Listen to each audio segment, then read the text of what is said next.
Tonight in his State of the Union address, President Biden will likely bring up the importance of raising the debt ceiling. Ironically, he will then talk about additional spending, adding to that same debt. Republicans at the leadership of Kevin McCarthy are working to negotiate with Biden to cut spending.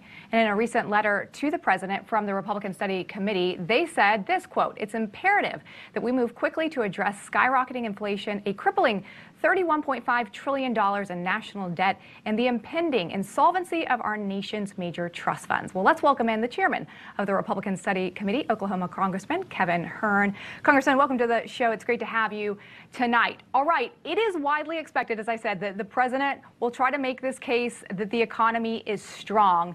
But with where inflation is right now and our debt at $31 trillion, how is that message going to be received by Americans? Not well. Thanks for having me. It's not going to be received very well because American people across this country are having to make tough decisions at their dinner table each evening about, the rising cost of food, the rising cost of gasoline, what it's cost to heat and cool their homes this year and over the past 2 years.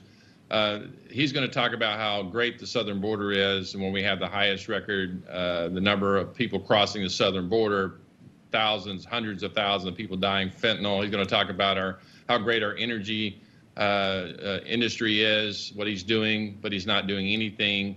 We're depending on Iran and Venezuela. And then he's going to spend a lot of time, to your point, talking about the economic, how great it is, our economy is growing and the jobs. But the reality is the American people are hurting. They're hurting badly. He needs to be truthful with them.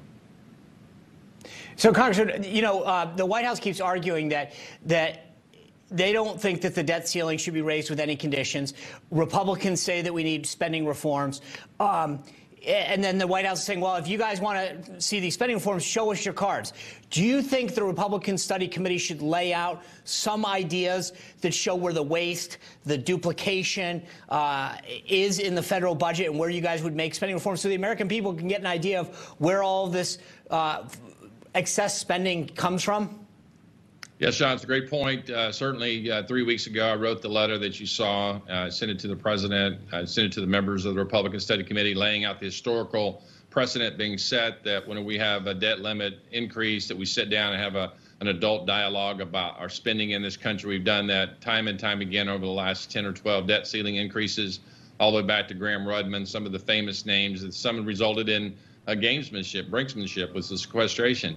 But then I took that down to another level that was approved by all the members and the steering committee member of the RSC last week. We presented that on Wednesday, just prior to the speaker going and meeting at the White House. So he knew for 170 members of the Republican Study Committee, 80% of the conference, where they stood. And they stood on things, 7 principles really, where it talked about removing the public health emergency as an example that gives the president extraordinary executive order powers. Talking about pro-growth policies, getting American people back to work. And so I would argue that we took it from 30,000 feet down to 10,000 feet. And we're working right now with the membership, and we'll have a letter coming out very soon talking about the details of each one of those bullet points.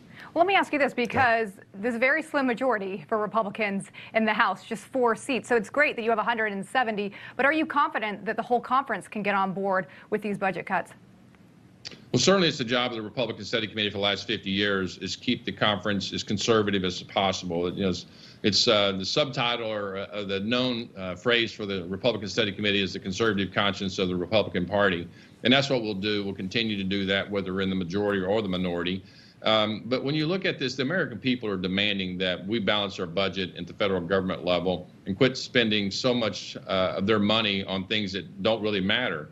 And let's think about this. If we don't address our spending, the real winner in all this is China, who is buying our debt in rapid pace, and more debt they own. It's no different than the American people. When the bank owns their debt, the banks can tell them what to do and what payments to be made. And China is more than willing to keep loaning us money if we're going to keep spending like, the craziness that we are right now.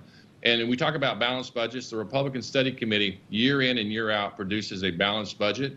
I've argued that if there's a better balanced budget out there, put it out there. Speaker Pelosi, for the last 4 years of her speakership, didn't even do a budget, and that's why we see runaway spending.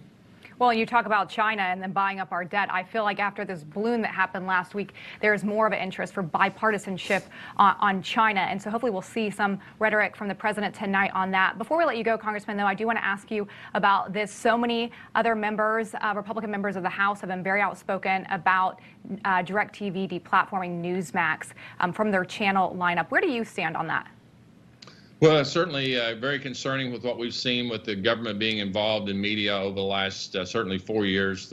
Certainly the elections have been very interesting to see what we've seen happen with Elon Musk and releasing the Twitter files. This, the First Amendment rights that American people are so proud to have.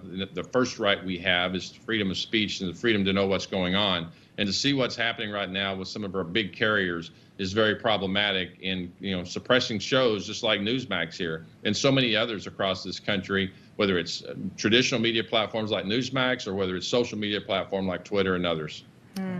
Congressman Chairman Hern, thanks for your time tonight. Appreciate it.